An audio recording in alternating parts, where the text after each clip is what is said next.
يتفكرون في خلق السماوات والأرض ربنا ما خلقت هذا باطلا سبحانك فقنا عذاب النار ويتفكرون. Apa itu arti wayatafakkarun? Memikirkan. Apa yang difikirkan? Apa yang ada di atas, di bawah, di depan, di belakang, di kanan, di kirinya, semesta yang ada sekelilingnya, namanya ayat-ayat kauniyah. Karena Allah punya dua ayat. Ada ayat-ayat qauliyah Al-Quran, ada ayat-ayat kauniyah, yaitu semesta. Sebagaimana kita terhadap Al-Quran namanya tadabbur, afala yatadabbarun Al-Quran, am ala qulubihim aqfaluha, am ala qulubin aqfaluha, maka kita juga terhadap ayat-ayat kauniyah kita sikapi. Namanya bukan tadabbur, tapi tafakkur. Kita fikirin. Apa itu yang kita fikirkan? Bisa objek, bisa sesuatu yang bentuknya yang kita rasakan. Kalau yang objek itu inna fi khalqis samawati wal ard. Tapi kalau yang kita rasakan waqtilafil laili wan nahar, yaitu pengalaman hidup kita, perjalanan waktu kita. Semua itu kita fikirkan. Yang kita fikirkan apa, Ustadz? Yang kita fikirkan adalah seberapa hebatnya Allah, sampai muncul rasa takjub kita kepada Allah. Nanti di atas takjub itu sampai muncul rasa syukur kita kepada Allah. Di atas syukur itu sampai muncul rasa cinta kita kepada Allah. Selama ini kan kita lebih sering takjub sama makhluk. Makanya hubungan kita dengan Allah itu kayak ada jarak banget gitu. Kita takjub ke pencipta gadget. Kok bisa ya bikin HP sekeren ini? Kameranya ada yang 4, ada yang 3, ada yang 2, canggih-canggih, ada yang bisa merekam ngemotoin bulan sampai kelihatan lekuk-lekuk di dalam bulan itu ada pulau-pulaunya, canggih banget. Terus di dalamnya ada banyak aplikasi, keren banget ya yang menciptakan gadget ini, apapun mereknya. Takjub kita kepada penemu atau penciptanya. Apalagi sekarang dengan era AI, kita ngerasa takjub banget ya, ada yang bikin aplikasi, kita mau cari apa sekarang hampir nggak butuh manusia gitu ya. Mau bikin desain, dia desainin. Mau muka kita dibikin ala-ala misalnya avatar, kita jadi avatar, jadi keren. Tadinya kita udah agak kurang pede dengan diri kita sendiri, akhirnya sekarang pakai filter, pakai avatar, pakai apa, jadi keren. Mau dibikin misalnya ada ide, bisa nggak dikonversi menjadi narasi, menjadi judul, menjadi apa? Itu kan pakai AI semua sekarang. Hampir semuanya sekarang mulai aplikasi AI. Siapa yang bikin AI ini? Keren banget orangnya, kok pinter-pinter sih? Takjub, karena ngelihat ciptaannya, ngelihat karyanya, ngelihat produknya, ngelihat proyeknya, kita takjub kepada orangnya. Atau ngelihat bangunan, takjub kepada arsiteknya. Kalau kita ke Dubai ngelihat Burj Khalifa Tower, itu kan kalau kita ngelihat bangunan di Indonesia kan ngelihatnya gini ya. Tapi kalau ngelihat Burj Khalifa tuh gini, tinggi banget. Saya pernah beberapa kali ke sana tuh ngelihat Burj Khalifa, saya mikir nih, arsiteknya tuh keren banget ya, bisa ngedesain sekeren ini. Terus orang sipilnya juga jago banget, bisa bikin bangunan yang begitu kokohnya. Kan juga bisa potensi angin, potensi apa. Kita kadang-kadang bikin sesuatu aja udah kena angin dikit ambruk. Ini bisa bikin gedung setinggi itu. Takjub sama arsiteknya, takjub sama orang sipilnya, takjub sama desainernya dan seterusnya. Lihat apa lagi? Kita selalu takjub. Pernah nggak kita kayak gitu ke Allah? Padahal untuk menemukan karya-karya Allah dalam tanda petik, dalam bahasa yang lebih bold lagi ciptaannya, kalau kita pengen menemukan karya-karya Allah, lebih gampang ditemukan daripada karya manusia. Bukankah inna fi khalqis samawati wal ard la ayat? Ada banyak bukti-bukti Allah maha hebat, Allah maha tinggi, Allah maha kuasa. Saya kalau ngelihat gunung, saya selalu ngebandingin dengan tower. Manusia bikin Burj Khalifa, setinggi itu kita takjub. Tapi gunung, Burj Khalifa itu bisa dilihat dari jarak berapa? Paling 5 kilo, 10 kilo, gunung. Bisa dilihat dari jarak lebih dari 30 kilo, 40 kilo, bisa kelihatan dengan jelas. Bahkan kadang 80 kilo bisa kelihatan gunungnya. Burj Khalifa cuman bangunan yang isinya manusia. Gunung isinya semua ekosistem ada di situ. Hewan tumbuhan-tumbuhan. Burj Khalifah jadi beban bagi bumi.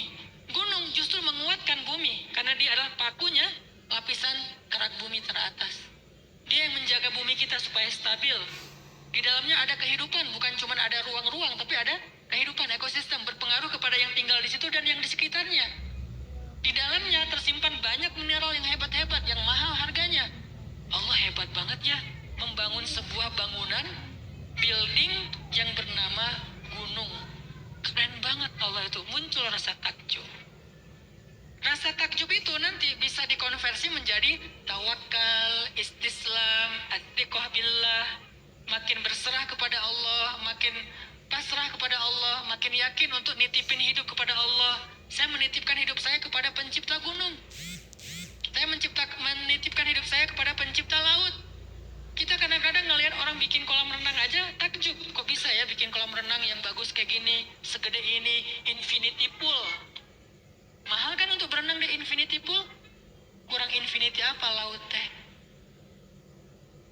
Mau ke infinity pool tuh di Lembang, Gaya Hotel. Wah, berenang di situ tuh foto posting gue berenang di infinity pool, terus ada air terjunnya kan, air terjun buatan.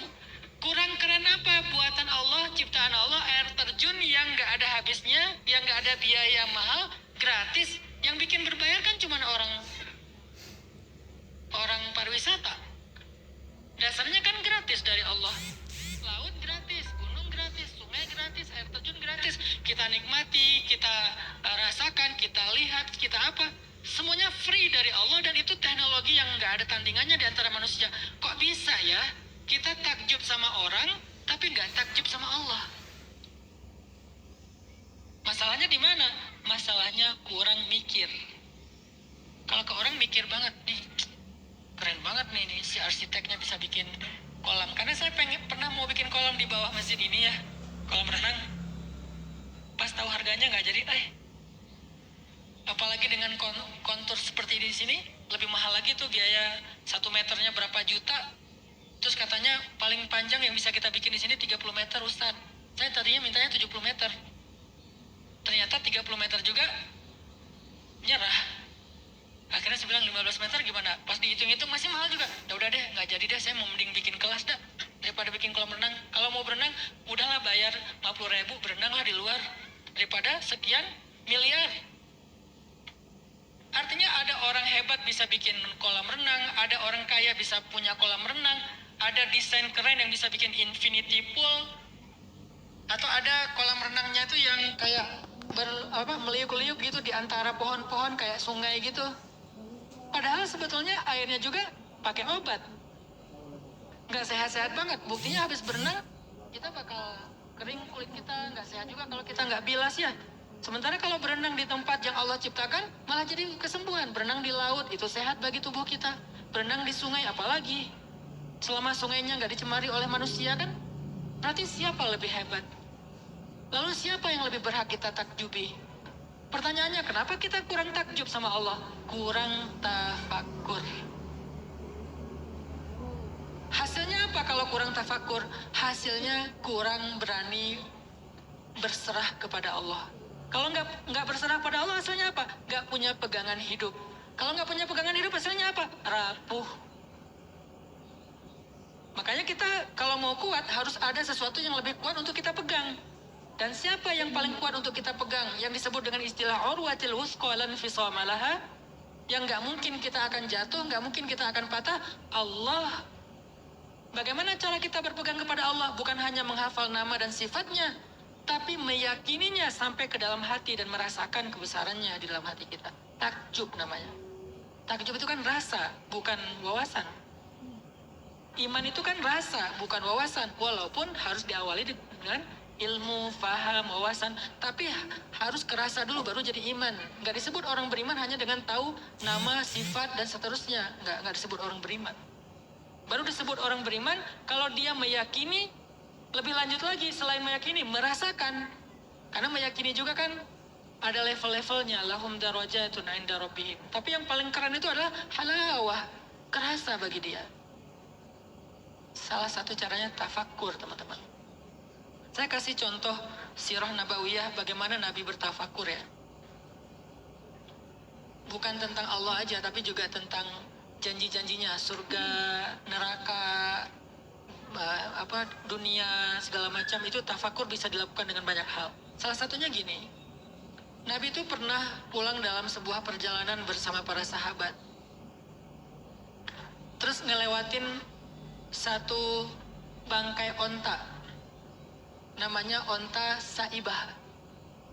Kalau dalam Al-Quran itu Saibah itu onta yang dianggap sial. Saibah, Wasilah, Ham, itu onta-onta yang dianggap sial oleh orang Arab kuno. Tanda-tandanya biasanya telinganya dipotong sebelah. Jadi kalau ada onta telinganya kepotong, itu berarti onta sial. Jadi hidupnya aja nggak ada yang mau, apalagi matinya. Tiba-tiba lagi jalan ketemu satu bangkai onta Saibah yang udah keluar belatung. Bau banget. Terus Nabi nanya kepada para sahabat sambil bercanda, ayo siapa yang mau beli onta ini? Siapa yang mau beli onta ini? Kata para sahabat, ya Rasulullah, jangankan beli, dikasih gratis juga nggak mau kita. Jangankan dikasih gratis sudah mati, masih hidup juga nggak mau. Karena Saibah. Terus kata Nabi, sesungguhnya dunia di mata Allah lebih rendah nilainya daripada onta ini di mata kalian.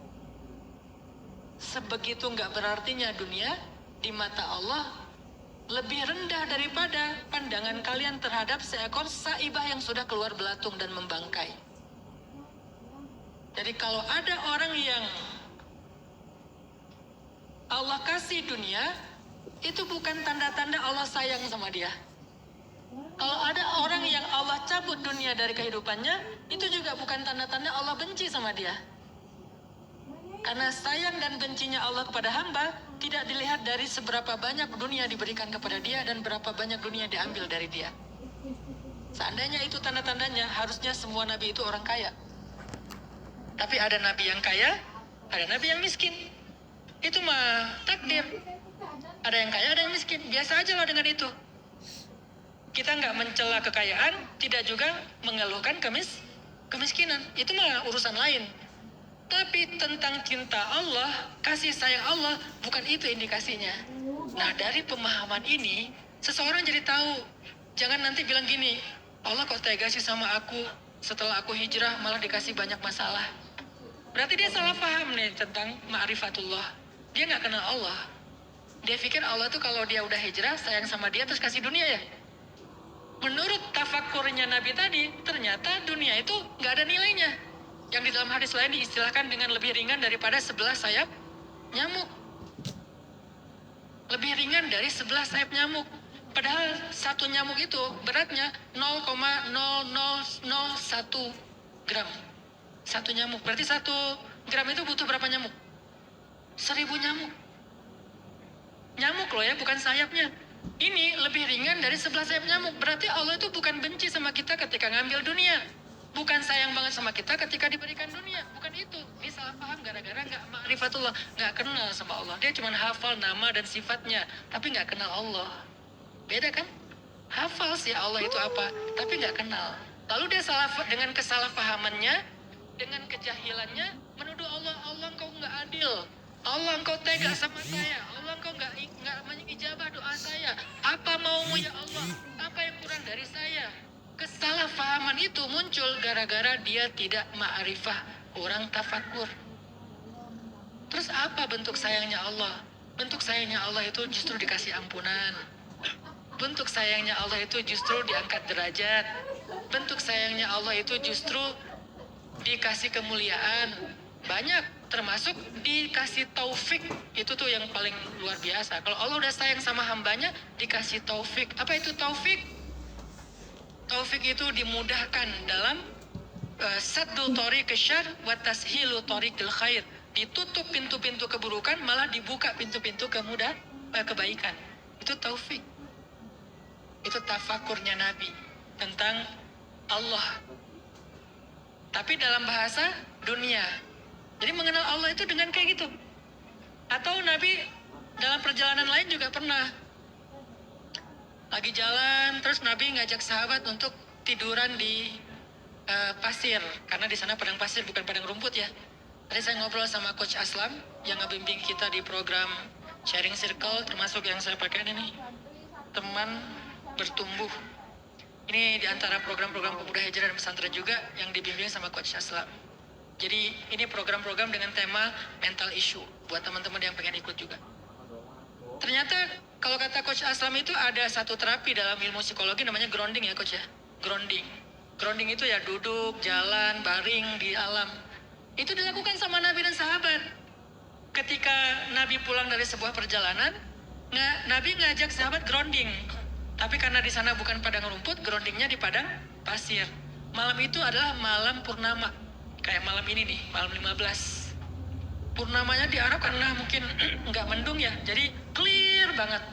Bulannya terlihat jelas. Terus Nabi bilang kepada para sahabat, yuk kita tiduran di pasir. Tiduran semuanya, grounding. Pas sudah tiduran mereka menikmati bulan purnama dengan nyaman gitu. Tiba-tiba baru Nabi nanya. Waktu itu Nabi kayak jadi apa istilahnya ya? Kayak jadi tutornya kali ya, atau jadi mentornya kali mereka. Nabi nanya ke mereka, kalian suka ngelihat purnama ini? Kata Nabi. Suka ya Rasul, indah banget ya, nyaman banget ya, happy banget ya, kata sahabat. Terus kata Nabi, begitulah penduduk surga akan menatap wajah Allah di dalam surga. Nyaman, indah, gak ada penghalang. Akhirnya para sahabat, Masya Allah, Subhanallah, Allahu Akbar. Makin kagum, muncul rasa cintanya kepada Allah tuh dimunculkan dengan tafakur kayak gitu. Ada banyak sekali contoh-contoh Nabi bertafakur, ngelihat apa, Allah, ngelihat apa, Allah, ngelihat apa, Allah. Bisa nggak kita latih itu dalam kehidupan kita? Kita kasih waktu setiap hari minimal berapa detik, berapa menit lah gitu, 10 menit, 15 menit. Melihat Allah. Tapi ini harus dimaknai secara tasawuf ya, kalau nggak nanti dianggap sesat ya. Melihat Allah, emang kita bisa ngelihat Allah? Bukan melihat Allah langsung dalam arti nggak ada hijab. Melihat kebesaran Allah. Makanya itu yang disebut dengan ka'annaka tarah. Seolah-olah engkau melihat Allah, musyahadah. Dengan cara tafakur. Saya senang banget tafakur, hampir setiap hari saya tafakur. Macam-macam materinya. Kalau saya lagi kayak kemarin yang saya posting lagi, Rohatil Atiyaru Tashdu, itu lagi tafakur sunset. Karena saya pikir sunset ini kan dinikmati banyak orang ya, bahkan jadi menu mahal kan untuk untuk wisata kan, yang dapat bagian sunsetnya kamarnya lebih mahal, hotel yang ada sunsetnya lebih mahal. Di tempat sunset itu biasanya ada event apa, sunset itu kan dikejar. Siapa yang menjadikan sunset itu bisa dinikmati semua alam? Allah.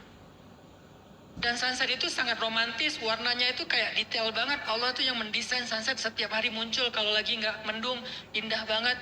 Setiap saya melihat sunset dengan warna yang jingganya, saya berzikir aja gitu, Allahu Akbar, Masya Allah, Subhanallah, Subhanallah. Muncul kekaguman saya di situ tuh. Dalam hitungan 15 menit, 20 menit, kagum saya sama Allah. Ketika saya udah kagum, dilatih terus, maka saya semakin yakin untuk menyerahin hidup saya ke Allah. Udah, saya serahin ke Allah aja, tenanglah. Kan ada Allah yang maha kuasa, dia kan luar biasa kuasanya. Saya dapat itu di mana? Lewat tafakur. Hasilnya, saya nggak terlalu berat galaunya. Emangnya saya nggak punya masalah? Punya, tapi saya nggak galau-galau banget. Saya nggak larut dalam galau, saya masih punya sesuatu yang bisa saya yakin dan saya pegang. Ada sesuatu yang jadi belief saya, itu pegangan saya, Allah. Lewat apa saya bisa dapetin itu semuanya? Resultnya dari proses tafakur yang sering. Jadi riyadhah. Kalau saya ke Malang tuh bareng anak-anak, di mobil, pas di Malang tuh gunung apa sih? Ada yang tahu nggak gunung di Malang? Gunung apa? Semeru ya? Atau kalau kita di tol Cipali itu ada gunung yang gede banget tuh, di sebelah selatan dari tol. Itu setiap saya pulang dari Jawa ke Bandung kan lewat Cipali itu, setiap ngeliat gunung itu saya berkaca-kaca loh. Nangis takut malu sama anak-anak ya, jadi kayak cuma berkaca-kaca aja. Allah hebat banget ya, Allah keren banget ya. Kenapa saya nggak nyerahin diri aja ke yang ini nih, yang hebat ini? Nah di situ tuh iman saya yazid, wa yazidu liyazdadu imanan ma'a imanihim. Nanti saya pakai itu dalam menghadapi masalah. Kan ada yang maha kuasa yang menciptakan gunung yang kemarin saya lihat, langit, laut, pohon. Kalian kalau baca tentang The Miracle Life of Plant, keajaiban kehidupan pohon, atau soil, kehidupan tanah, yang 1 sendok tehnya itu mengandung sekian ribu mil jaringan komunikasi antar pohon, itu lebih takjub lagi sama Allah. Saya punya bukunya tebal 2, bahasa Inggris, lama banget ngekhatamnya karena bahasa Inggris. Saya harus satu-satu ditranslate, satu-satu gitu ya. Tapi saya nggak mau nyerah gitu, karena saya pengen tahu Allahnya. Bukan pengen gaya-gayaan, pengen kenal Allah lewat buku itu. Saya baca, Masya Allah, Masya Allah. Terus ada satu judul, Plant Can Read Your Mind. Ternyata pohon itu bisa membaca isi pikiran kita. Jadi apa yang kita pikirin, dia tahu. Sejak itulah saya mulai curhat ke pohon. Saya nggak mau curhat di sosmed, mending saya duduk depan pohon. Tiba-tiba pohonnya layu, berarti masalah saya berat banget. Dan itu ilmiah, scientific. Pas saya baca itu, Masya Allah, Masya Allah, Masya Allah. Atau kalau lagi di hotel misalnya, karena di rumah saya nggak punya, kalau di hotel kan suka ada Nat Geo ya channel-channel TV yang bagus gitu kan. Berhubung di rumah saya nggak ada, ya mumpung di hotel gitu kan nyari-nyari. Nah, yang sering saya buka itu Nat Geo, Animal, Wild, Planet, Earth, dan segala macam. Di situ saya ngeliat, oh Allah hebat banget ya, Allah hebat banget ya. Makin kagum sama Allah. Itu namanya tafakur. Coba kalian latih. Atau dalam pengalaman hidup pribadi kalian, dulu kalian pernah ditolong gimana sama Allah? Kalian itu diciptakannya gimana sama Allah? Wa fi anfusikum, pada diri kalian. Tidakkah kalian melihatnya? Tidakkah kalian memikirkannya? Tidakkah kalian memahaminya? Allah nyuruh kita tafakur di banyak ayat loh. Bahkan di hewan ternak. Fiha jamalun hina turihuna wa hina tasrahun. Pada hewan ternak itu ada keindahan yang kalian bisa tafakuri. Ketika dia keluar di pagi hari, ketika dia pulang di sore hari. Di tempat istri saya di Jawa Timur, kita tinggal di dekat sebuah gua, namanya Gua Ngerong. Nanti kalau kalian cari di YouTube, itu salah satu objek wisata di Jawa Timur, Tuban. Gua Ngerong itu, setiap malam itu ngeluarin kelawar. Jumlahnya tuh nggak tahu puluhan, nggak tahu ratusan ribu. Nutupin langit, hitam. Kalau udah maghrib itu hitam, kelawar keluar setiap maghrib. Dan ketika ngelihat kelawar itu keluar, saya juga bayangin sebanyak ini hamba yang Allah beri rezeki. Masa saya nggak dapat? Sebanyak ini aja Allah nggak repot, setiap maghrib dikasih rezeki sehingga dia keluar, dan Allah udah menentukan wa ya'lamu mustaqarraha wa mustaudaha. Allah tahu di mana dia tinggal, tapi di mana rezekinya disimpan, semuanya lengkap. Maka dari situ saya tafakur, Allah hebat, Allah maha pengatur. Ya udahlah, saya serahin aja yang maha pengatur. Udah diatur kok sama dia. Disitulah kita jadi berani, teman-teman. Disitulah kita jadi antusias dengan hidup kita, teman-teman. Disitulah kita jadi bergairah dengan hidup kita, teman-teman. Aku adalah part of all of this. Aku itu salah satu di antara semua ini, ya kelawar, ya hewan, ya tumbuhan, ya semesta. Aku kan salah satu di antara mereka. Kalau mereka aja dikasih rezeki, masa aku enggak sih? Akhirnya makin tenang, makin yakin, makin bergairah, makin semangat, makin antusias. Kalau ada yang ngerasa nggak bergairah dalam hidup, pasti dia nggak memahami siapa Tuhannya. Nggak punya rasa tentang Allah. Kurang tafakur. Sering-sering deh tafakur. Duduk aja. Makanya Nabi Muhammad SAW itu salah satu healing beliau tafakur. Gimana tafakurnya Nabi? Selain yang tadi bareng sahabat, ada juga yang sendiri. Kapan Nabi tafakur sendiri? Misalnya adegan ketika Nabi di Gua Hiro, yang dikenal dengan istilah tahannus. Tahannus itu tafakur. Nabi di Gua Hiro ngapain? Bukan cuma duduk di dalam gua.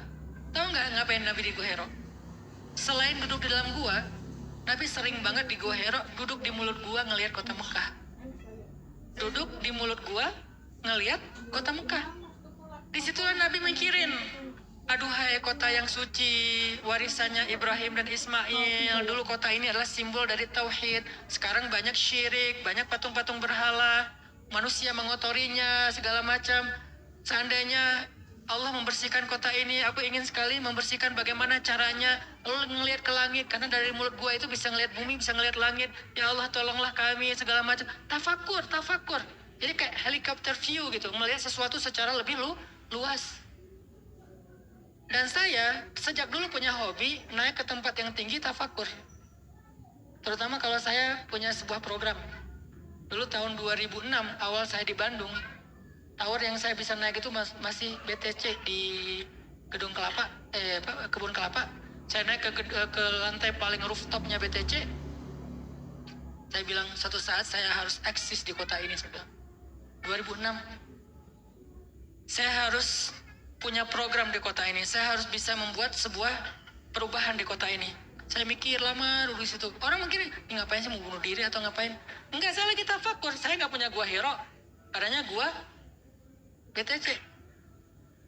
Mau naik ke tower Masjid Agung, nggak sanggup bayar, belum punya duit.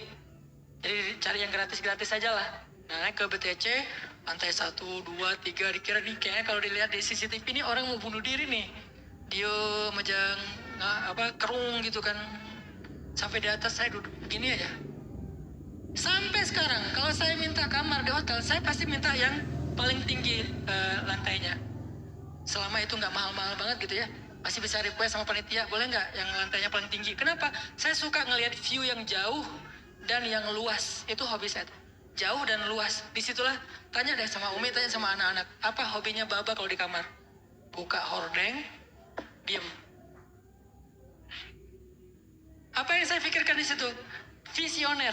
Mungkin itu karena bawaan orang thinking kali ya. Visi yang jauh, terus ngelihat secara general. Nanti saya zoom in beberapa. Di sana tuh ada anak-anak kecil lagi main kelereng. Gang sana tuh ada masjid. Pasti di sebelah masjid itu ada rumah dan segala macam. Kayak di zoom in, zoom out, jauh, dekat, segala macam. Itu tafakur, dan itulah yang dilakukan Nabi di Gua Hira. Nabi balik lagi ke Gua Hira ketika beliau kehilangan Sayyidah Khadijah, Abu Talib diusir dari Taif. 3 kejadian beruntun loh. Bulan Rajab Abu Talib wafat.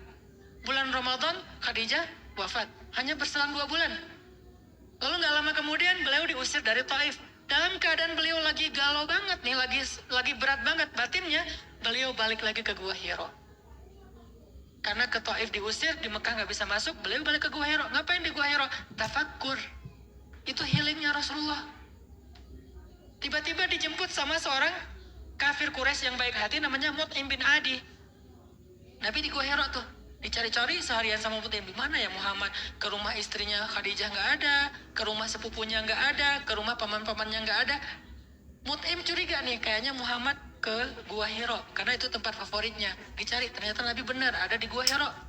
Dijaminlah Nabi bisa masuk kota Mekah, barulah Nabi turun ke kota Mekah. Di kota Mekah ngapain? Langsung ke depan Ka'bah. Nabi ibadah di situ, sholat, zikir di situ. Malam itu sampai ketiduran di depan Ka'bah. Lagi ketiduran, datanglah Jibril. Singkat cerita, Jibril ngajak Nabi Isra dan Mi'raj. Tafakur lagi. Jadi emang healingnya Nabi tafakur banget. Mikirin kebesaran Allah banget gitu. Terutama dengan beratnya beban Nabi kehilangan Abu Talib, Khadijah, dan diusir dari Taif, maka wajar kalau tafakurnya itu emang keren banget sih. Isra Mi'raj. Dan dalam perjalanan Isra Mi'raj itu semua adegannya tafakur loh. Makanya ayatnya linuriyahu min ayatina, untuk kami perlihatkan. Jadi tujuan subhanalladzi asra bi'abdihi lailan. Untuk apa ya Allah? Linuriyahu min ayatina, untuk kami tunjukkan bukti-bukti kebesaran kami. Tujuannya buat itu emang.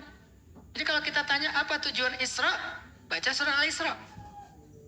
Apa tujuan Mi'raj? Baca surat Bintang. Apa surat Bintang? An-Najmi. Jadi Isra-nya di Isra, Mi'rajnya di Bintang, karena kan Mi'raj ke langit. Maka direkam di dalam surat Bintang.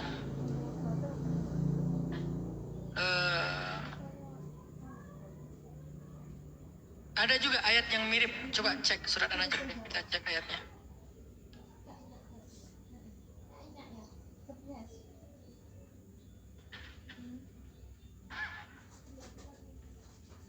Surat 53. Coba cek ayat 18. Laqad ra'a min ayati rabbihil kubra. Sama kan dengan surat Al-Isra. Jadi Isra-nya adalah linuriyahu min ayatina, Mi'rajnya walaqad ra'a min ayati rabbihil kubra. Sama-sama pengen memang melihat kebesaran Allah. Makanya ada Isra dan Mi'raj. Di Isra, Nabi singkat ceritanya tuh pertama ke Madinah, sholat 2 rakaat di tempat yang nanti akan dibangun Masjid Nabawi. Terus ke Mesir, sholat 2 rakaat di Tursina, lalu ke Aqsa, baru sampai ke Al-Aqsa. Dalam perjalanan itu ngapain? Salah satu yang terkenal itu adalah adegan mencium aroma harum dari kuburan seseorang ya. Ketika nanya ke Jibril, itu kuburan siapa? Itu adalah kuburan Masyidah. Diceritakan oleh Jibril, Masyidah itu siapa?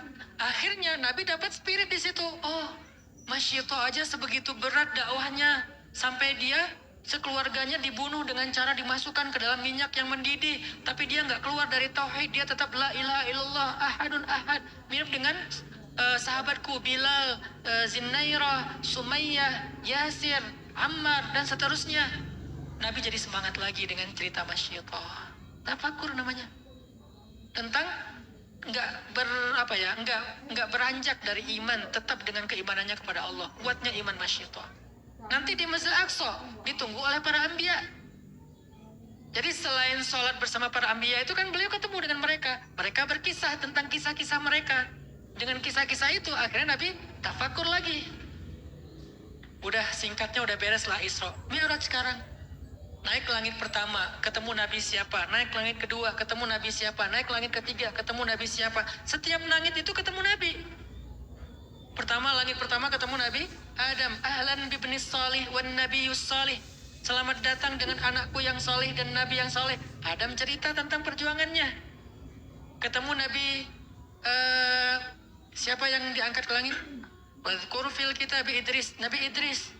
Wa rafa'nahu makanan aliyya, yaitu langit ketiga. Cerita lagi Nabi Idris tentang perjuangannya. Ketemu Nabi Musa, ketemu Nabi Yahya, ketemu di langit ketujuh, ketemu lagi dengan bapaknya. Semua nabi ketika Nabi ketemu dengan mereka mengatakan ahlan bi akhis salih wan nabiyis salih, kecuali 2 nabi. Adam dan Ibrahim mengatakan ahlan bibnis salih wan nabiyis salih. Selamat datang saudaraku yang soleh dan nabi yang soleh. Tapi Adam dan Ibrahim mengatakan selamat datang anakku yang soleh dan Nabi yang soleh. Ketemu Nabi Adam di langit pertama, Nabi Ibrahim di langit ketujuh, lagi nyender di salah satu tiang Baitul Ma'mur. Nabi ngelihat Baitul Ma'mur tuh kayak gimana. Pertama ngelihat langit pertama, dahsyat. Langit kedua, dahsyat. Langit kelima, langit ketujuh, ada Baitul Ma'mur. Apa itu Baitul Ma'mur? Baitul Ma'mur itu Masjidil Haramnya langit ketujuh. Tahu nggak seluas apa Masjidil Haramnya langit ketujuh? Nabi nanya kepada Jibril, seluas apa masjid ini yang namanya Baitul Ma'mur? Kata Jibril, Allah setiap hari menciptakan 70.000 malaikat yang kemudian tugasnya hanya untuk berzikir kepada Allah.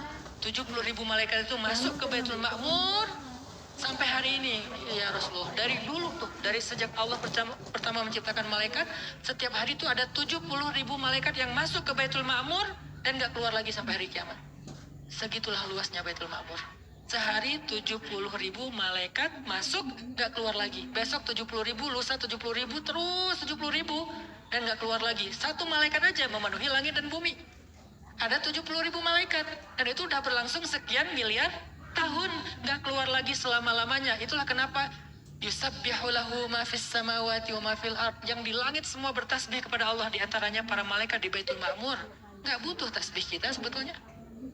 Orang di langit itu banyak yang bertasbih sama Allah. Ada malaikat yang tugasnya cuma bertasbih aja di Baitul Ma'mur. Itu baru Baitul Ma'mur. Gimana dengan langit ketujuhnya? Ibaratnya langit ketujuh itu bumi, Baitul Ma'mur itu Masjidil Haram. Kebayang gak sih kecilnya Masjidil Haram dibandingkan bumi? Tapi Baitul Ma'mur sebegitu luas.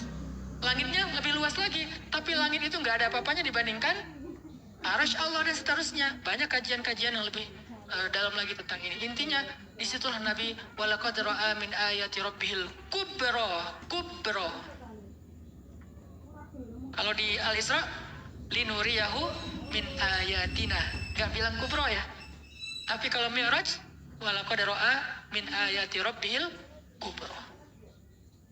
Ayat-ayat yang sangat besar, tanda-tanda yang sangat agung dilihat sama Nabi. Salah satu adegan yang saya suka ketika Mi'raj itu ini teman-teman. Nabi itu kan ngelihat Jibril pas Mi'raj itu dengan wujud asli ya. Pas Isra itu kan Jibril jadi laki-laki kan. Fatamassala laha basyaran sawiyya itu kan. Jadi laki-laki. Tapi pas ketemu lagi di Sidrah Al-Muntaha, tahu arti Sidrah Al-Muntaha?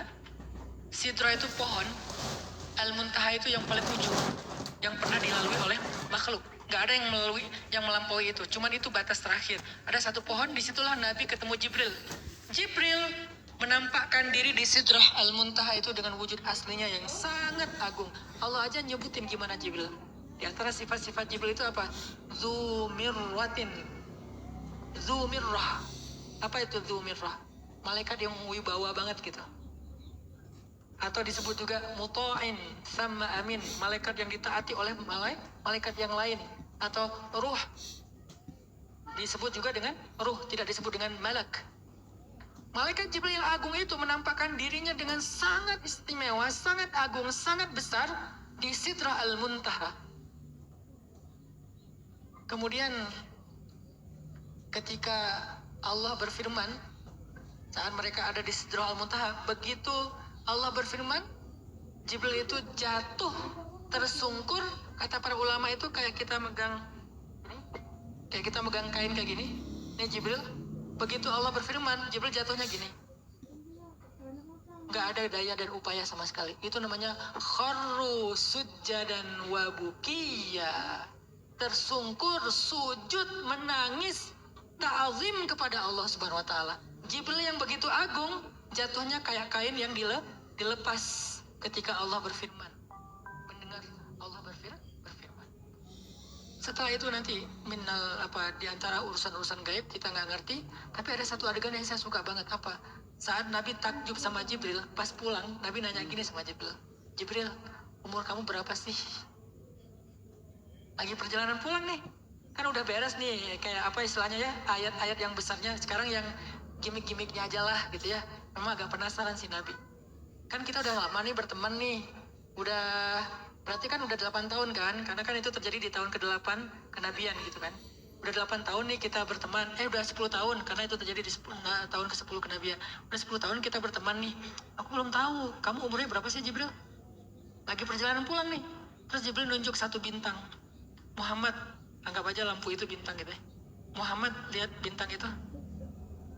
Oh iya, kata Nabi, kenapa? Bintang itu cuman muncul 70.000 tahun sekali.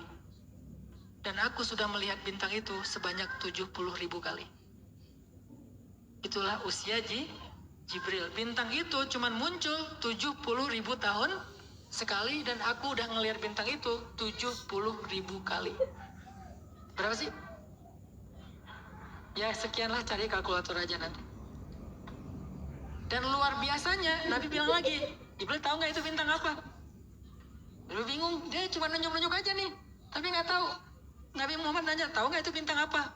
Bintang apa ya Rasul? Itu adalah bintang aku, kata Nabi. Najmu Ahmad, bintang Ahmad. Nurnya Muhammad SAW yang muncul 70.000 tahun sekali, dan terakhir kali muncul adalah ketika Nabi Maulid, ketika Nabi lahir. Jadi jangan ditunggu. Kita baru 1400 tahunan kan ya? 70.000 tahun lagi, bayangin. 69, berapa sih? 69.000 ya? Kurang lebih 69.000 tahun lagi. Nggak mungkin kita bisa ngelihat bintang itu. Dan yang saya imajinasikan, tahu nggak siapa yang ngelihat bintang itu? Sayyidah Khadijah. Karena ketika Nabi lahir, Khadijah umurnya 15 tahun, kelas 1 SMA, anak 20 main. Makanya bisa jadi kalian masih jomblo yang cewek-cewek, mungkin emang suami kalian belum lahir. Kalau kalian pengen cari calon suami kalian, pergi deh ke sekolah rimba. Mungkin suami kalian tuh ada di SD kali. Orang bedanya 15 tahun ya. Mungkin suami kalian lagi kelas 3 SD, kelas 2 SD kali ya. Kalau bedanya 15 tahun seperti Sayyidah Khadijah. Sayyidah Khadijah tuh melihat bintang Ahmad itu ketika malam Nabi lahir. Makanya kan ada kalimat yang ditulis oleh Habib Rizik dalam kasidahnya. Rahatil atyaru tashdu fi layalil maulidi وبريق النور يبدو من معاني أحمد وبريق النور يبدو. Ada cahaya yang benderang yang muncul min ma'ani Ahmad, karena apa, makna-makna dari keindahan Nabi Muhammad SAW. Jadi teman-teman yang dirahmati Allah, disitulah Nabi melihat kebesaran-kebesaran yang luar biasa dalam Isra Mi'raj. Kita nggak bisa Isra Mi'raj versi Nabi, tapi kan kita bisa Isra Mi'raj versi kita kan, dengan having trip atau bikin sebuah jalan sendiri, terus kita ngelihat di langit, ngelihat di bumi. Ngelihat di bumi berarti Isra, ngelihat di langit berarti Mi'raj. Apa yang kita lihat di bumi, perjalanan kita, perjalanan orang lain, pengalaman-pengalaman spiritual, tafakkur. Intinya dalam tafakkur kalian harus menemukan Allah, baru disebut tafakkur. Kalau kalian cuma menemukan objek, terus kesimpulannya ini adalah fenomena alam, itu bukan tafakkur. Kalau kesimpulannya fenomena alam, bukan tafakkur. Tapi kalau kesimpulannya Subhanak Rabbana ma khalaqta hadza batila Subhanak Rabbana, ya Allah, pencipta, penjaga, pemelihara, pengatur, Engkau tidak menjadikan semua ini sia-sia. Pasti ada maksudnya. Semuanya teratur, semua sesuai dengan kehendakmu. Berarti kita sudah tafakkur. Kalau menemukan sisi Robnya Allah Subhanahu Wa Taala, sisi ciptaannya, Allah Maha Kuasa, Allah Maha Mengatur, berarti kita sudah tafakkur. Lakukan itu. Coba tanya mau Ustaz Amri, apa hobi saya ketika di pondok dulu? Tidur di taman. Malam tuh mereka kerja kelompok. Saya tidur di pondok pesantren kita tuh ada taman yang ada bangku-bangkunya ya Ustaz ya, dari semen gitu, bangku panjang di antara pohon-pohon. Yang pintar-pintar belajar kelompok. Berhubung saya nggak pintar ya, daripada saya ngaco-ngacoin aja kelompok orang ya, saya tidur di taman. Di Aceh dulu nggak tahu ya, gampang banget ngeliat bintang. Bintang tuh banyak banget. Dulu saya sering banget ngeliat bintang jatuh, cuman nggak bikin make a wish. Sering banget ngeliat bintang jatuh. Saya setiap malam saya tidur di taman gitu lihat bintang. Sampai saya udah punya anak masih punya hobi itu. Tanya sama anak-anak saya, kalau lagi di belakang rumah saya ngapain? Saya ajak anak-anak semuanya grounding ya. Walaupun saya tahu istilah atau teori grounding, saya ngajak mereka tidur di belakang. Saya cuma tahu ini melatih imajinasi. Orang yang biasa ngeliat bintang, imajinatif, visioner, buat saya itu penting. Saya ajak Aisyah, Maryam tidur. Terus saya bilang sama mereka, yang paling sering terngiang-ngiang sama mereka apa? Coba kalian bayangin gimana kalau kita ini di atas, itu yang di bawah. Terus kita jatuh, kapan sampainya ya? Terus mereka, iya ya bah, kapan sampainya ya? Mungkin 1000 tahun, mungkin 2000 tahun. Kita kayak nggak jelas gitu omongan. Tapi saya lagi ngelatih mereka, imajinatif lah kalian. Berpikirlah dengan sesuatu yang out of the box. Jangan cuma bilang kita di bawah itu di atas. Coba kalau sekali-kali dibalik. Terus kayak gitu tuh kebiasaan saya. Dan itu bagus loh buat healing ternyata. Walaupun nggak sehancur itu juga sih, itu agak-agak aneh sih emang. Temukan Allah aja. Karena di ayat surat Ali Imran kesimpulannya adalah Rabbana ma khalaqta hadza batila. Bisa nggak kesimpulannya Rabbana ma khalaqta hadza batila subhanak. Itu namanya tafakkur.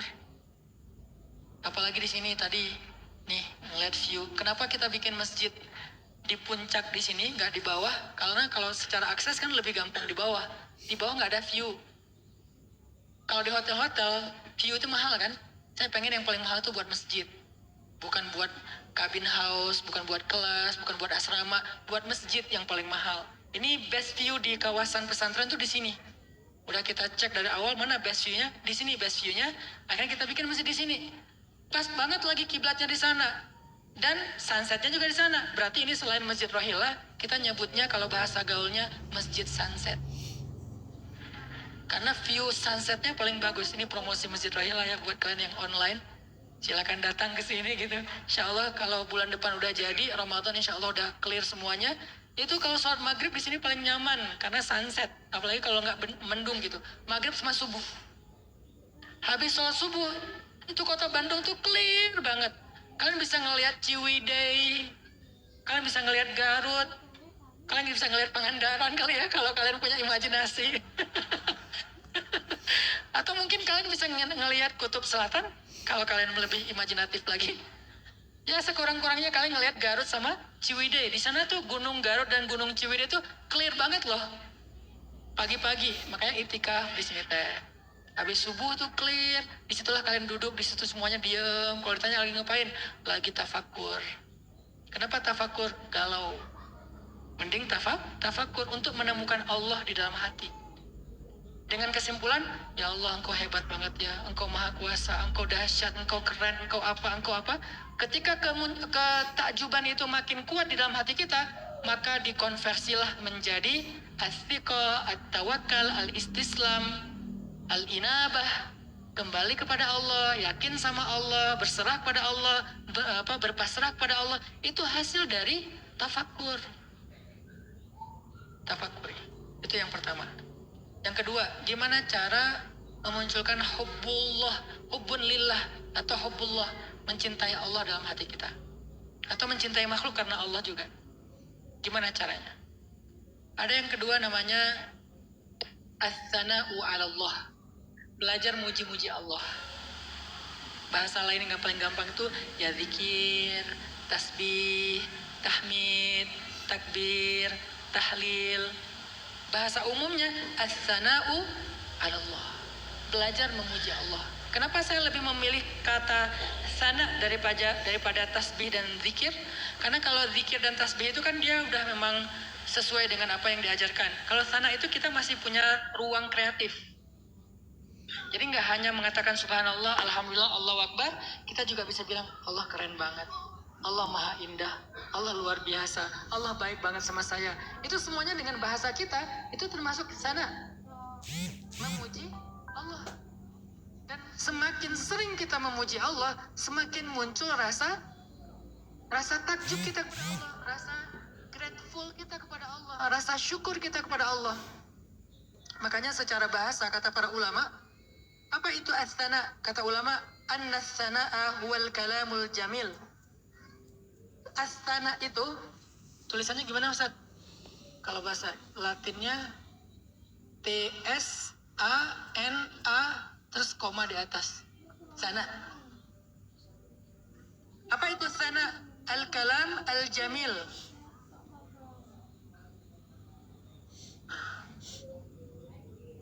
Al-kalam al-jamil al-fi'lu ma yush'arul ghair bit-ta'zim. Kalimat dan perbuatan yang indah yang menjadikan seseorang itu ngerasa diagungkan. Atau paling sederhananya, kalimat indah untuk mengagungkan Allah, itu namanya as-sana'u 'ala Allah.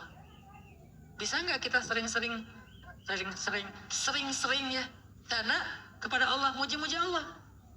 Dulu ketika saya masih suka khuruj tabligh, saya kalau lagi duduk itu suka ngobrol, Allah kuasa, makhluk ini tak kuasa, kita ini nggak ada apa-apa, kita ini fakir, Allah kaya, gitu-gitu kan. Nah itu namanya sana. Boleh dalam bahasa Arab, boleh dalam bentuk zikir, boleh dalam bahasa kita sendiri. Nggak harus zikir juga, kecuali dalam sholat.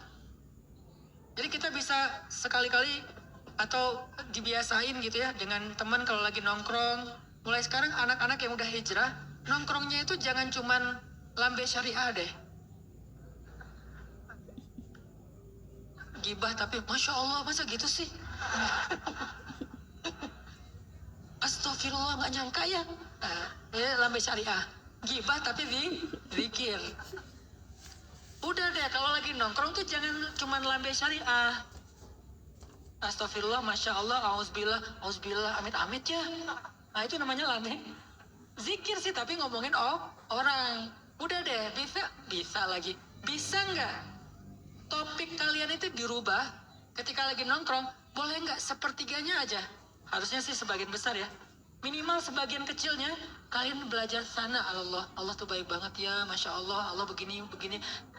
Mungkin awalnya kagok, awalnya kayak agak gimana sih, kayak nggak nyaman. Tapi itu jangan berhenti ya, karena itu waswasus syaitan ya, bikin kita malu, ngerasa kita nggak nyaman. Lewatin deh fase-fase itu. Bicarakan dengan orang dekat dulu, dengan sahabat dekat. Nggak usah malu memuji Allah.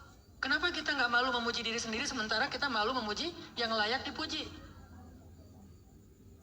Padahal Allah itu fa'ahalun anta an tuhmad wa ahlun anta an tu'bad. Engkau yang paling layak dipuji, engkau yang paling layak disembah. Kenapa kita malah gak kagok muji diri sendiri? Aku tuh orangnya ya mulai panjang, narsis gitu kan? Kenapa nggak Allah itu ya? Kan gitu ya? Bukankah Allah yang nyuruh untuk diceritakan yang baik-baik tentangnya? Wa amma bi ni'mati rabbika fahadits. Ceritakan yang baik-baik tentang Allah, karena semua tentang Allah itu baik. Coba belajar anak.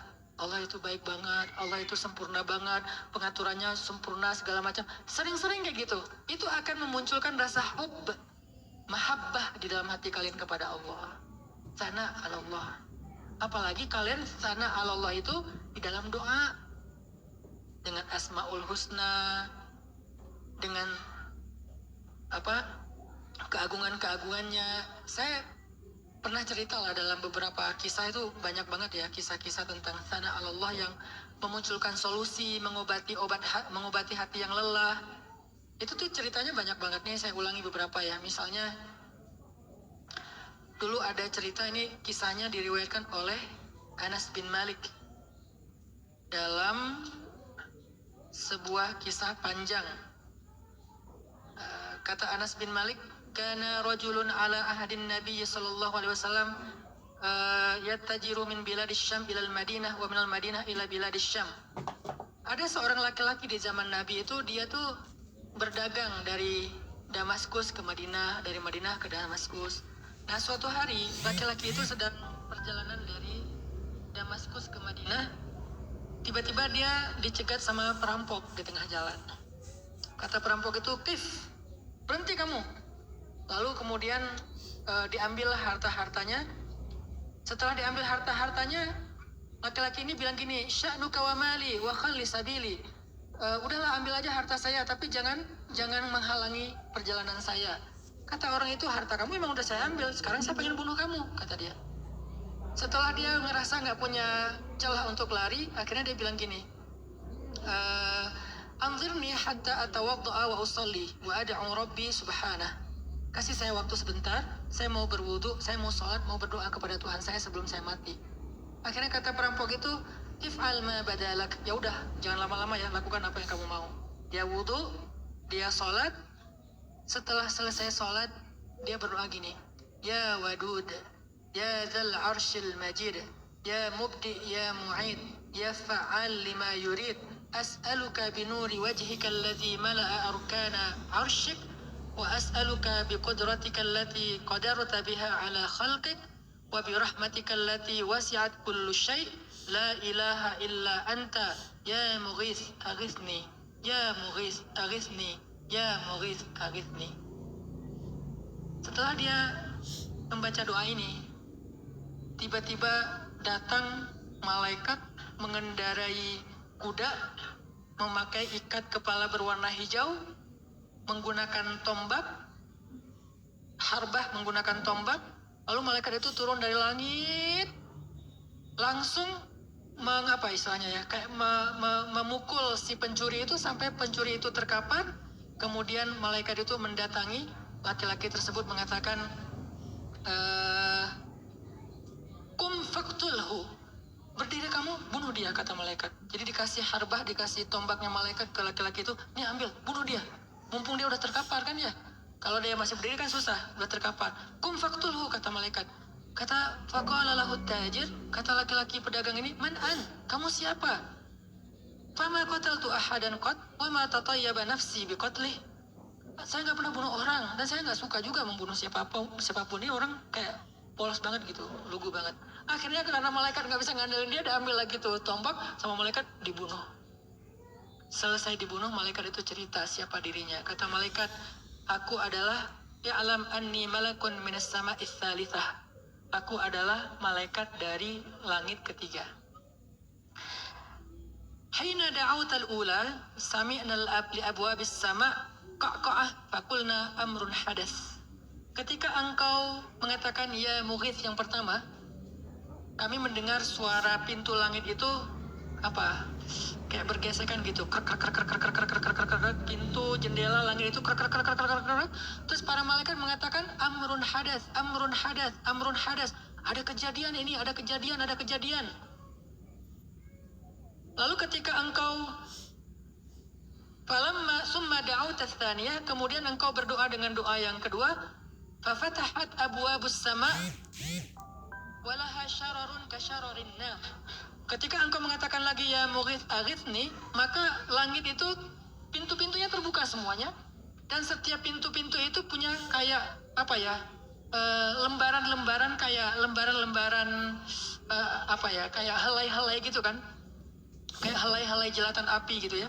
Summa da'auta tsalitsah, kemudian engkau berdoa lagi dengan ya mughith aghithni yang ketiga, maka turunlah Jibril alaihissalam mingki balis sama, dari langit tertinggi, wahwa yunadi, kemudian dia memanggil, man lihadal makrub, siapa yang mau menolong laki-laki ini? Kata malaikat Jibril, pada autu Rabbi ana ya Rabbi, aku berdoa, aku minta ya Allah saya, ya Allah saya, ya Allah. Karena malaikat tuh nggak boleh sembarangan turun. Wa ma natanazzalu illa bi amri rabbik. Kami nggak bisa turun kecuali dengan perintah Allah. Akhirnya, aku ya Rabbi. Maka Allah pun memilih aku dan aku pun turun untuk menolong kamu. Pertanyaannya sekarang, apa rahasia laki-laki ini? Kok dia bisa mendapatkan pertolongan ketemu langsung dengan malaikat? Ternyata dia ketika udah selamat, ketemu dengan Rasul, dia ceritakan itu kepada Rasulullah. Dan Rasulullah mengatakan apa?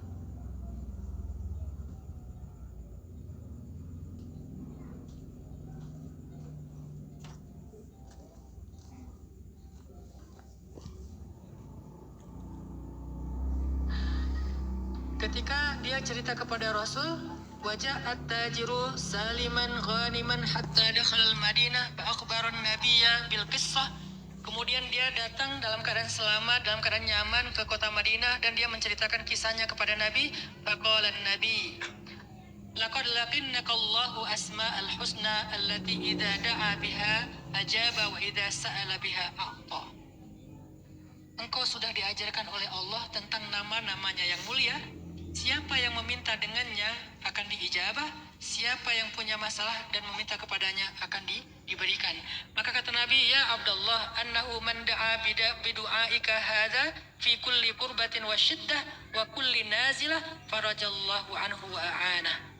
Siapa yang berdoa dengan doa kamu ini ketika dia dapat syiddah, kurbah, atau nazilah, punya banyak masalah, maka Allah pasti akan menolongnya. Apa doanya? Doanya pendek. Ya mughith aghithni. Ya mughith aghithni. Ya mughith aghithni. Tapi bukan itu hakikatnya. Hakikatnya adalah ya wadud, ya dzal arsyil majid, ya mubdi, ya mu'id, ya fa'al lima yurid. As'aluka binuri wajhika alladhi mala'a arkana arsyik, wa as'aluka biqudratika allati qadarta biha ala khalqik, wa birahmatika allati wasi'at kulla syai'. La ilaha illa anta, baru ya mughith aghithni. Ternyata rahasia keajaiban doanya tuh bukan di apa yang dia minta, tapi bagaimana dia meminta. Dengan sana Allah, muji-muji Allah dulu. Kalau kita kan baru angkat tangan, jodoh ya Allah, jodoh ya Allah, jodoh. Ya jomblo. Kalau pengen cepat dapat jodoh, sebelum jodoh, ya Allah, engkau maha cinta, engkau maha indah, engkau maha mengatur, engkau baik banget, engkau begini, engkau begitu. Kalau nggak hafal, kalau bisa hafal ini lebih bagus ya. Kalau nggak hafal, nanti baca. Kalau nggak bisa baca juga, masih belajar tahsin, pakai bahasa Indonesia deh. Engkau yang maha ini, engkau yang maha itu, puji-puji Allah. Baru ujung-ujungnya, jodoh ya Allah. Tiba-tiba, paket. Ternyata kurir ya. Cepet gitu. Rezeki juga kayak gitu. As'aluka bi asma'ikal husna wa sifatikal ulia. Asyhadu annaka antallah la ilaha illa anta ar-razzaq farzuqni. Jadi emang obat dari segala masalah kita itu puji-puji Allah. Dan itu jangan dilakukan pas ada masalah doang, teman-teman. Fadhkuruni adhkurkum. Ingat Allah ketika kita dalam keadaan senang, nanti Allah ingat kita ketika kita dalam keadaan susah. Itu tafsir dari fadhkuruni adhkurkum. Jadi kalau kalian pengen ditolong, pengen disembuhkan ketika nanti kalian punya masalah, dari sekarang amalannya atau riyadhahnya dilakukan. Bisa dengan senandung, bisa dengan tanpa irama. Kalau dengan senandung, nah malam ini kita coba praktekin ya, gimana memuji Allah dengan Asmaul Husna lewat Dalail Khairat. Saya kemarin mendengar cerita dari langsung pengarang irama Dalail Khairat yang dari Aceh, dari pondok Mudi Mesra di Samalanga. Kemarin datang ke sini karena tahu di sini ada Dalail Khairat, datang ke sini beliau untuk silaturahim sekaligus juga mensupport gitu. Beliau yang menulis bukan menulis, yang mencipta iramanya yang paling fenomenal di Indonesia. Dalail Khairat itu kan bukan orang Indonesia yang nulis ya. Ulama yang menulis Dalail Khairat ini dulu pernah cerita, kata beliau gini, beliau pernah kehausan, mau ngambil air di sumur, tapi airnya itu dalam banget, nggak bisa ditimba, saking dalamnya. Tiba-tiba datang anak muda, cuman gini doang ke dalam sumurnya, tuh. Tapi nggak ludah beneran ya, cuman isyarat doang, tuh gitu. Airnya naik sampai bisa diambil dengan tangan. Sama ulama ini ditanya, ya Fulan, wahai anak muda, apa amalan kamu, kok kamu bisa begitu berkah gitu, dengan kamu tuh doang airnya tuh naik, dapat karomah gitu, terus kami bisa menciduk airnya. Kata mereka, aku setiap malam memuji-muji Allah dengan nama-namanya, dengan sifat-sifatnya, dan berselawat kepada Nabi. Makanya isi Dalail Khairat itu kalau nggak puji-pujian kepada Allah ya selawat kepada Nabi.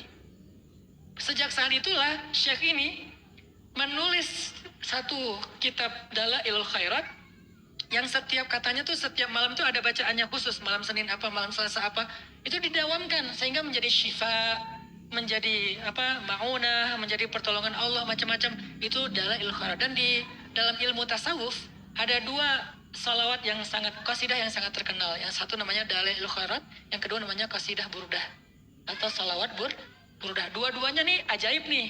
Nanti kita juga akan coba praktekin yang burdahnya. Nah, Dalail Khairat itu juga panjang, burdah juga panjang kan, ada 10 bab kan burdah itu. Dalail Khairat juga panjang, cuman kita pembukaan-pembukaan yang ringan-ringan aja. Sehingga kalau kita udah biasa bersenandung dengan nama-nama Allah, dengan sifat-sifat Allah, kita tuh nanti ketika punya masalah, ya Mughith, nggak bisa kalian pas ada masalah baru nyebut-nyebut nama Allah, biasakan.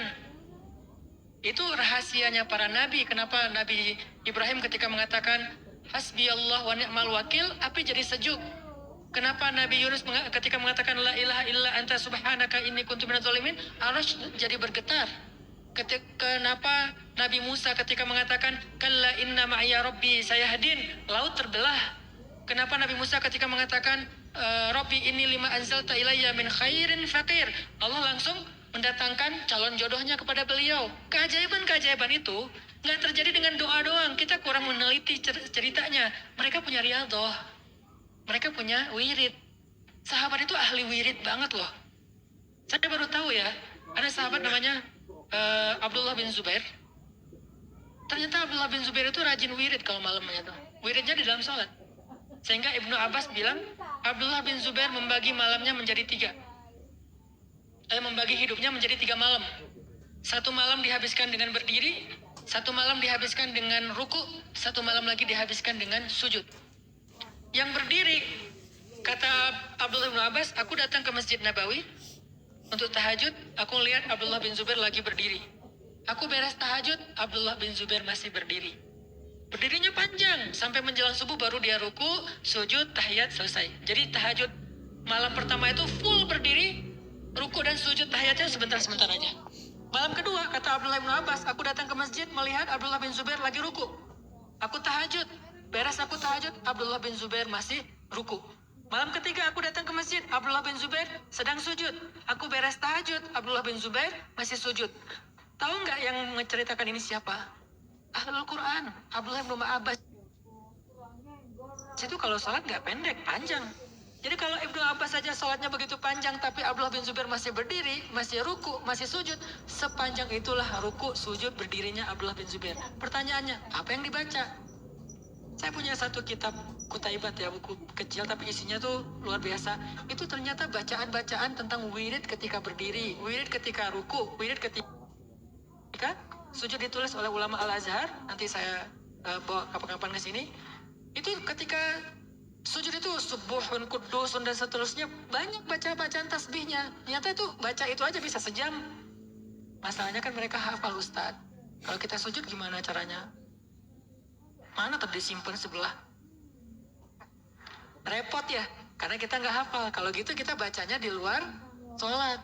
Nanti buku itu akan saya karena nggak bisa beli soalnya dari Arab ya, nanti saya kirim ke grup deh, makanya masuk ke grup kalian biar sering dapat materi, nanti kita kirim ke grup, silakan kalian baca itu di luar sholat, wirid namanya.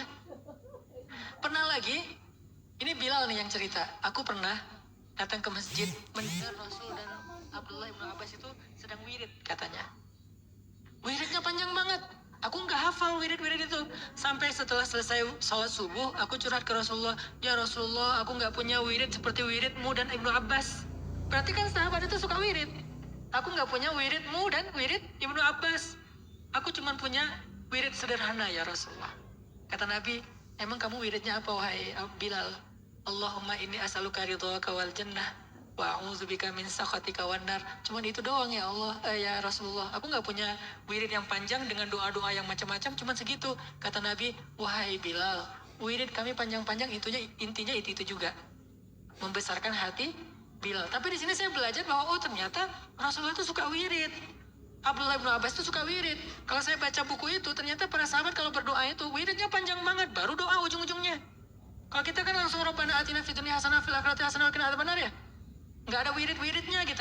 Makanya mulai dengan wirid. Karena saya hafal beberapa, misalnya kayak kalau di Mesir itu kalau kunut subuh atau kunut tarawih ya, itu sanaknya luar biasa.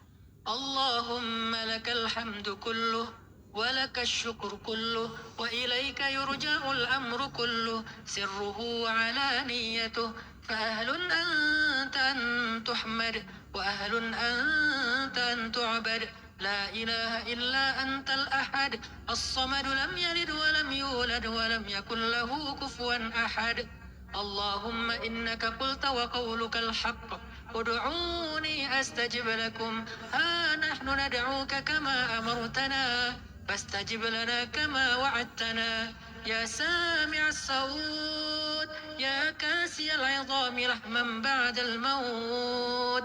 Panjang. يا من أمنت يونس في بطن الحوت وحفظت موسى في اليم والتابوت. Cerita Allah pernah begini kan, Allah pernah begitu kan, sekarang tolong dong saya. Gitu. Cerita tentang Yunus, cerita tentang Musa. Ya man ajaba Nuha hina nada. Wahai yang mengijabah doa Nuh ketika berdoa.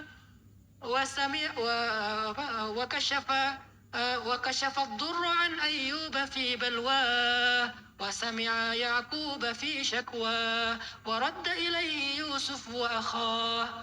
Panjang banget cerita sejarahnya. Di situ dalam doa kita lagi baca sejarah Nabi lah sebetulnya. Yusuf diginiin, Yakub diginiin, Yunus diginiin, Musa diginiin, Nuh diginiin. Itu sana namanya. Baru ujung-ujungnya Allahumma ansuril Islam wal muslimin. Ya Allah tolonglah Islam dan kaum muslimin. Itu rahasia sana yang isinya bisa asmaul husna, bisa tasbih, tahmid, takbir, tahlil, istighfar, bisa juga puji-pujian yang kita bahasakan dengan bahasa kita sendiri setelah puji-pujian yang tadi. Yuk buka grup. Bagi yang udah masuk ke grup, coba kalian buka yang di-share. Udah di-share ke grup kan ya? Dimulai dari, kita sekarang baca pembukaan Dalailul Khairat. Nanti kita akan sholat jam 9:30. Dimulai dari istighfar. Yang insya Allah ini akan dipimpin oleh Ustadz Bilal Hafizahullah. Silakan Ustadz. أعوذ بالله من الشيطان الرجيم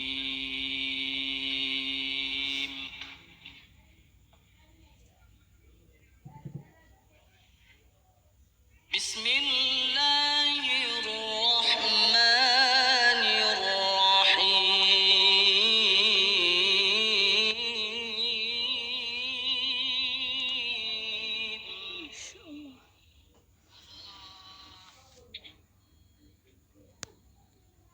أستغفر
isinya.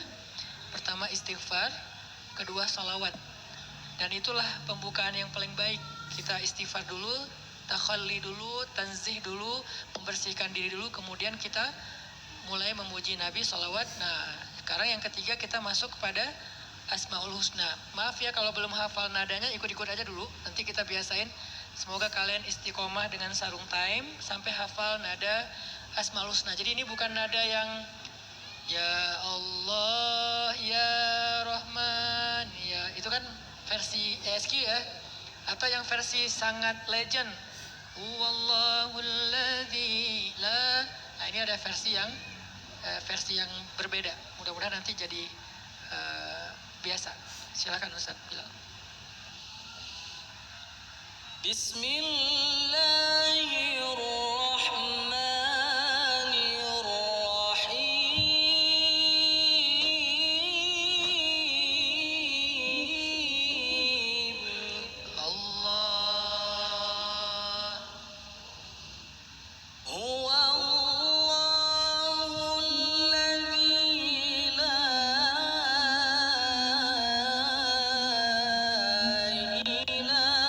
ilaha illa